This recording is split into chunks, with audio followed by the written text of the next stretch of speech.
Hello students, welcome to yet another video of chapter number 6 triangles.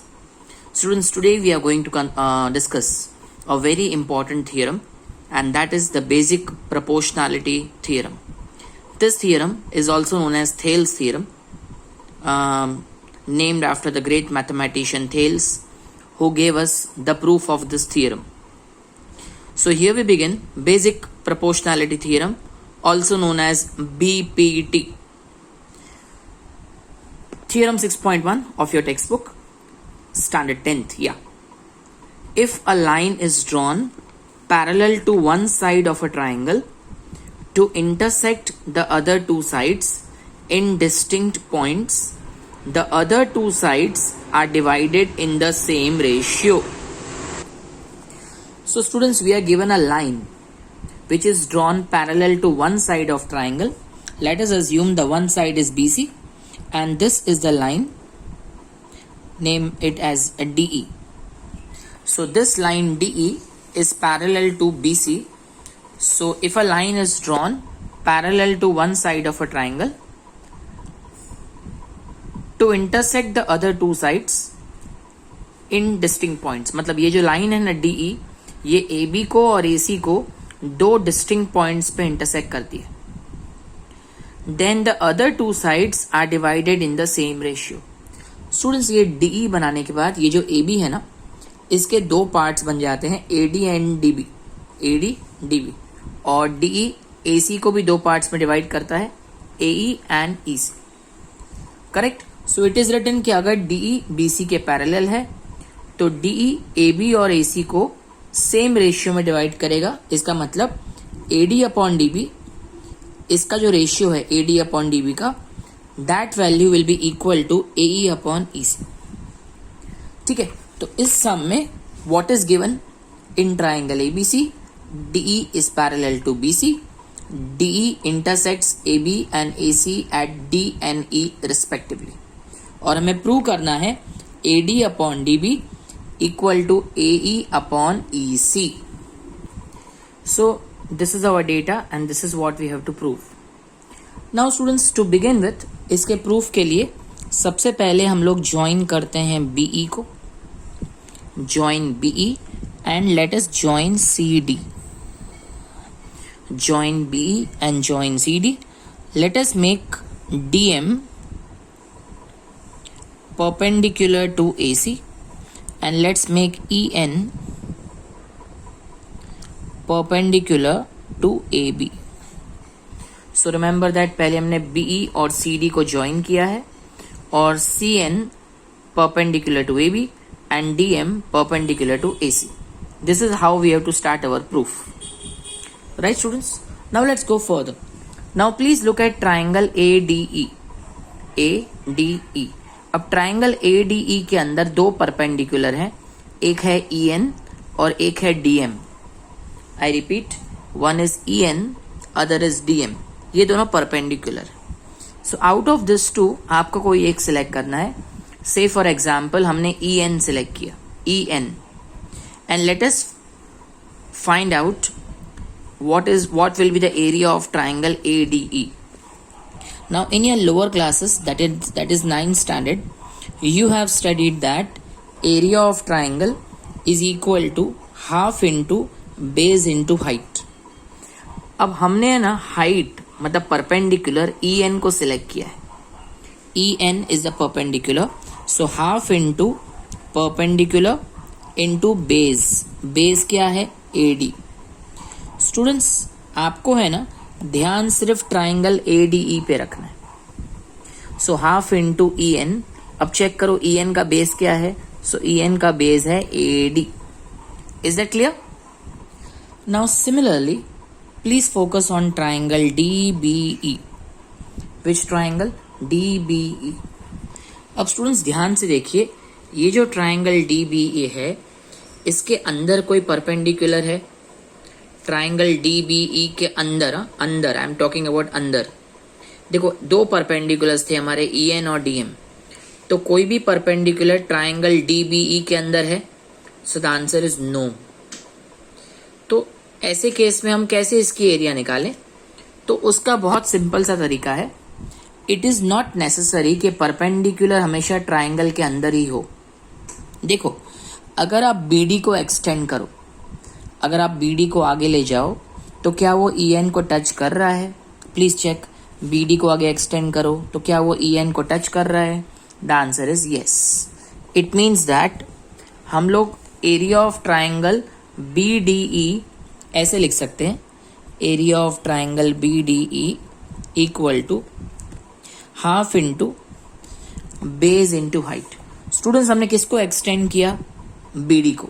तो BD हमारा base है और वो किसको टच कर रहा है? कौन से परपेंडिकुलर को? EN को। क्लियर? अब हम इन दोनों इक्वेशंस को डिवाइड करेंगे। So area of triangle ADE upon area of triangle BDE equal to half into AD into EN upon half into BD into EN। Half of cancel, EN cancel. What remains with me? AD upon BD. Let's give this as equation number 1. Correct, students? Now see, when we started, I told you triangle ADE के अंदर दो perpendiculars हैं. You select any one. Yes, you remember that? So we started with perpendicular EN, right? पहले हमने EN लिया था, अब हम DM लेते हैं, Mr. DM, right? तो अभी DM परपेंडिकुलर है। So let's begin. Again let's find out area of triangle ADE। So area of triangle ADE equal to half into, अब हमने परपेंडिकुलर लिया है DM। अब चेक करो प्लीज कि DM का बेस क्या है। जस्ट ट्राइंगल ADE पे ही फोकस करना। तो DM का बेस होगा AE। प्लीज चेक, DM कौन सी साइड पे है? AE। So half into DM into AE। ये किसकी एरिया हो गई? Triangle ADE। अब स्टूडेंट्स देखो, ट्राइंगल ADE की एरिया पहले भी ली थी, लेकिन तब परपेंडिकुलर EN लिया था इस तरफ, और ट्राइंगल भी हमने इस तरफ वाला सिलेक्ट किया था। देखो DBE इस तरफ वाला। अब हमने परपेंडिकुलर दिस साइड लिया है, मेरे राइट हैंड साइड DM। तो मैं ट्राइंगल भी राइट हैंड साइड सिलेक्ट करूंगा DEC। जिस तरफ परपेंडिकुलर हो ना, उसी तरफ ट्राइंगल सेलेक्ट करने का, DEC। So area of triangle DEC equal to area of triangle DEC equal to half into, अब प्लीज चेक करो, ये जो आपका ट्राइंगल DEC है, इसके अंदर तो कोई परपेंडिकुलर है ही नहीं, लेकिन अगर मैं CE को एक्सटेंड करूंगा, इफ आई एक्सटेंड CE, तो वो DM को टच कर रहा है। Please check.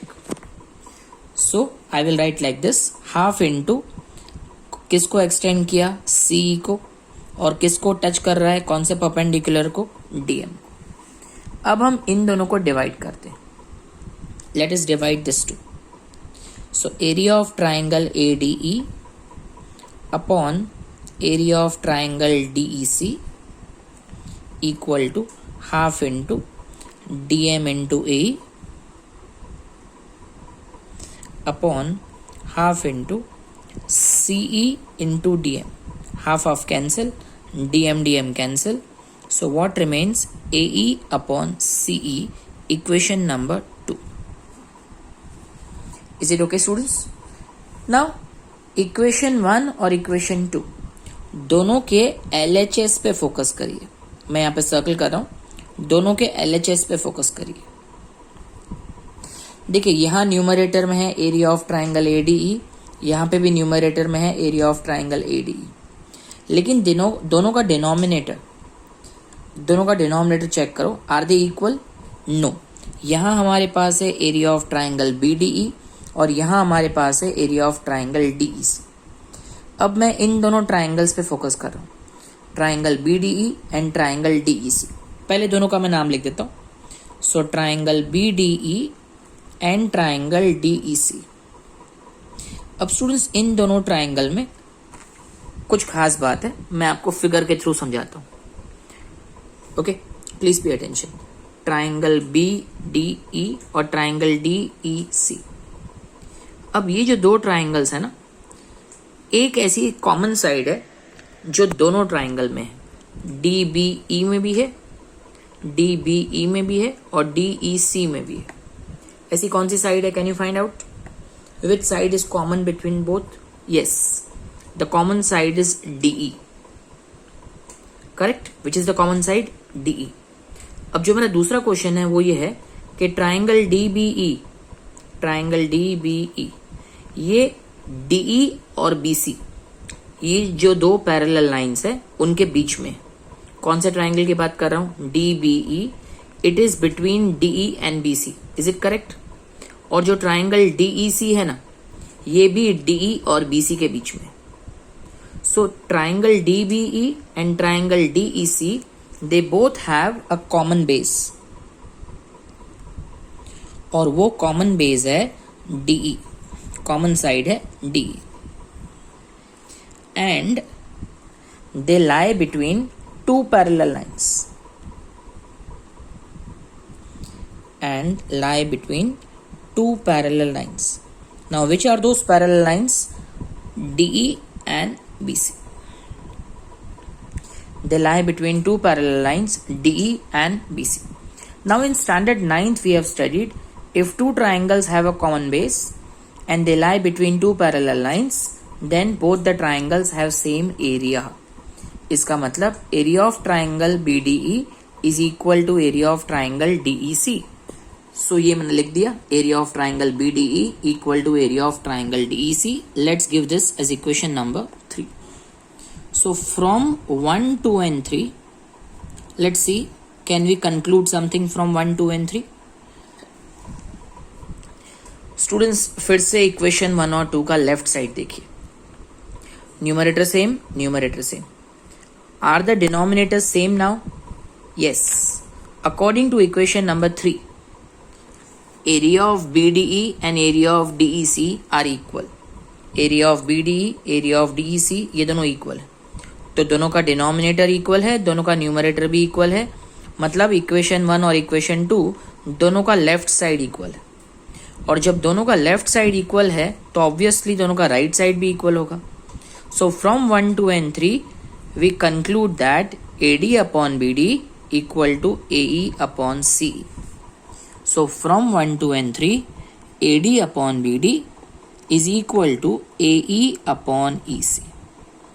So students, here we complete this basic proportionality theorem, one of the most important theorem for standard 10th board exams. So do prepare this theorem very well and keep your concepts clear. Practice writing this theorem at least twice or thrice. If you still have any doubts, I am always there for them. Okay? Thank you and have a nice day.